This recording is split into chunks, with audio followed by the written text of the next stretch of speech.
জুলাই এইভাবে আমরা সফলতা লাভ করবো ইনশাল্লাহ। এরকম জুলাই অনেক চলবে।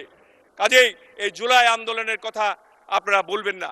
যে আমাদের যে বিরোধী দলের নেতা, তাকেও আমি ধন্যবাদ জানাতে চাই এই জন্য যে তিনি আমাদের যে আন্দোলনের সময়, যে আন্দোলনটা যখন হয়েছিল তখন তখন আমরা জেলে, আমাদের মাননীয় প্রতিমন্ত্রী জনাব সালাউদ্দিন টুকু তিনি বললেন যে জেলে থাকার সময় আমি জেলে ছিলাম, তিনি জেলে ছিলেন, যা আমাদের পানি সম্পদ মন্ত্রী শহীদুদ্দিন চৌধুরী জেলে ছিলেন, একসঙ্গে আমাদেরকে অনেককে এক জেলে পোড়া হয়েছিল, আমাদেরকে মেরে ফেলার জন্য অপু সাহেব জেলে ছিলেন।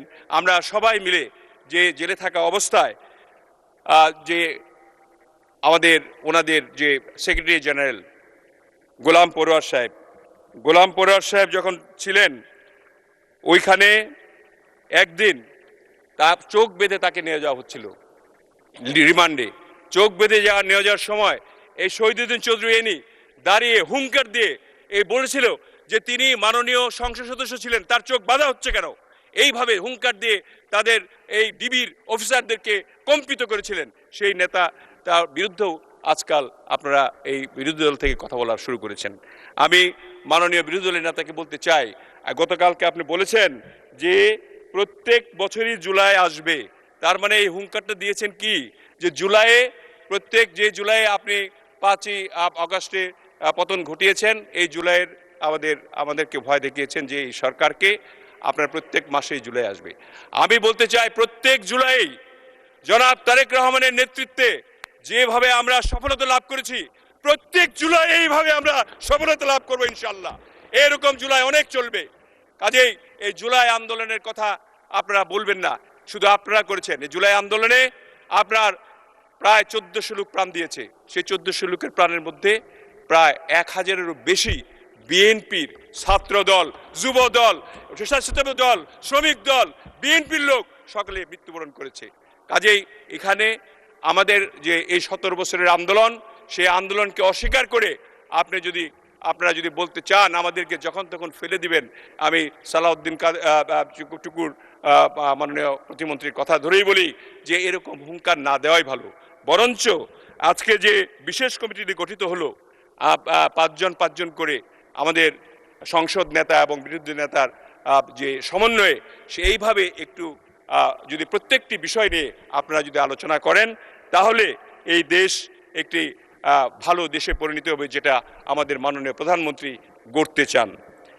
আপনারা জানেন যে ইতিমধ্যে আমাদের জাতীয় রাজনীতিতে একটা প্রভাব ইতিমধ্যে পড়ে গেছে এই 2 মাসেই।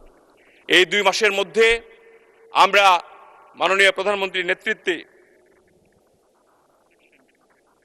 প্রত্যেকটি ওয়াদা যে আমরা করেছিলাম, আপনারা জানেন 2/3 ভোটে আমাদেরকে সংসদে পাঠিয়েছে জনগণ, এবং জনগণ সবসময় এই 2 মাসের যে আমাদের কার্যকলাপ দেখে আমরা যেখানেই যাই, আমরা ইউনিয়নে, গ্রামে, গঞ্জে, বাজারে, উপজেলায়, জেলায়, শহরে, এমনকি এলিট ক্লাস তারাও বলে যে তোমাদের প্রধানমন্ত্রীর মধ্যে কিন্তু তোমরা চলো, যে প্রধানমন্ত্রীর যে আচরণ, প্রধানমন্ত্রীর যে ব্যবহার, প্রধানমন্ত্রীর যে কমিটমেন্ট, সেই কমিটমেন্টগুলি যেভাবে করে যাচ্ছে, তোমরা সবাই যদি এটা করতে পারো, তাহলে এই দেশটা এই আগের মতো আর ফেসিবাদী দেশে পরিণত হবে না এবং সুন্দর একটি বাংলাদেশ গড়ে উঠবে। এবং এর মধ্যেই আপনারা জানেন সবাই যে জনগণের উদ্দেশ্যেও বলতে চাই যে মাননীয় প্রধানমন্ত্রী জনগণের কল্যাণে যে কয়েকটি প্রকল্প ইতিমধ্যেই হাতে নিয়েছেন, ফ্যামিলি কার্ড, কৃষক কার্ড, ইমাম মুয়াজ্জিন ভাতা, তারপরে জাতীয় অর্থনীতিতে যে একটা আপনার প্রবাহ ঘটছে এলাকায়, যে এই টাকাগুলি দেওয়া, খাল কাটা এবং খাল খনন পুনঃখনন কর্মসূচি ইত্যাদি এগুলি করা হয়েছে। এইবারই আপনি জেনে খুশি হবেন, আপনারা বিশেষ করে বিরোধী দলের নেতারা, আপনারা শুনে খুশি হবেন যে বাংলাদেশে হজ যে আমরা হাজিরা যাই, প্রত্যেকটা হাজিরা কি পরিমাণ কষ্টে করতো আপনার ওখানে সৌদি আরবে ল্যান্ড করে। একটা নুসুক কার্ড নামে একটা কার্ড আছে, যে কার্ডের মধ্যে আপনারা জানেন যে কার্ডে সমস্ত নাম দেওয়া থেকে মাননীয় স্পিকার, যে তার আইডেন্টিটি সেই নুসুক কার্ড ছাড়া তিনি বেরোতে পারেন না। সে মাননীয় প্রধানমন্ত্রীর নেতৃত্বে সৌদি আরবের গভর্নমেন্টের সঙ্গে আলোচনা করে এই নুসুক কার্ডগুলি এবার আমরা এখানে নিয়ে এসেছি। হাজিদেরকে এখানে ইমিগ্রেশন করে নুসুক কার্ডগুলো এখানে দিয়েছি, যাতে করে হাজিরা ওখানে নেমে সরাসরি বাড়িতে চলে যেতে পারে, নুসুক কার্ডের জন্য যাতে আধা ঘন্টা, 2 ঘন্টা, 3 ঘন্টা, 4 ঘন্টা দেরি না করতে হয়। এই কাজটিও আমরা করেছি।